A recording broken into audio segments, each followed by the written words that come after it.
when it happens when a lot of women out there have a high body count, because women, you guys have to be emotionally invested into a guy to have sex. So before you have sex with a guy, most women have to be emotionally invested in a guy, right? So what happens is Okay. a lot of times when these women who have a high body count, because they have all these negative experiences with all these men, so a lot of these women become broken. A lot of these women become traumatized. So they carry a lot of baggage.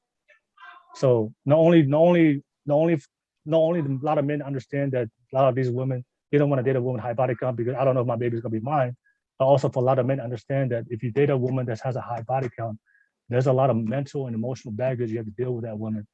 And that's why it's better off just to marry a woman that has a lower body count or no body count at all, because she doesn't have experience with men. So that way there's no trauma, there's no toxic energy or toxic experiences that they have to go through. That you have to let them heal. You have to help fix them because the last guy, broken down or destroyed their heart.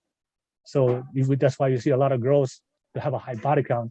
A lot of them have a lot of baggage they come with because of all the experiences that they've gone through, all the men they use or abused or misuse them.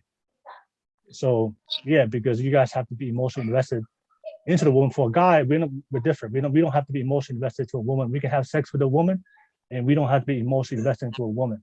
It's just physical. For men, it's physical for us. That's why for guys, we can have sex with multiple women, but we can still be emotionally healthy because we don't have to be emotionally invested. It's just physical. It's just we're just busting a nut. But for that, most women, you can't just have a sex with a guy, random girl on the street. You have to get to know him. You have to make sure you like him, make sure you guys vibing, have the same energy. There has to be some kind of emotional connection with him before you have sex. And if you have to do that every single time, all these men, and they always have to leave, abandon you, there's gonna be trauma and there's gonna be emotional, mental baggage that's gonna come along with those types of women. And men understand that also.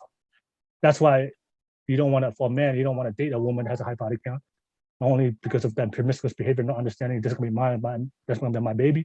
But I also know that she comes with a lot of baggage. All these guys that abuse and misuse her, she's gonna come with a lot of mental and emotional baggage. And for guys, like, I don't want that. I'm just gonna go with the girl that had the lower body count that's not toxic. But yeah.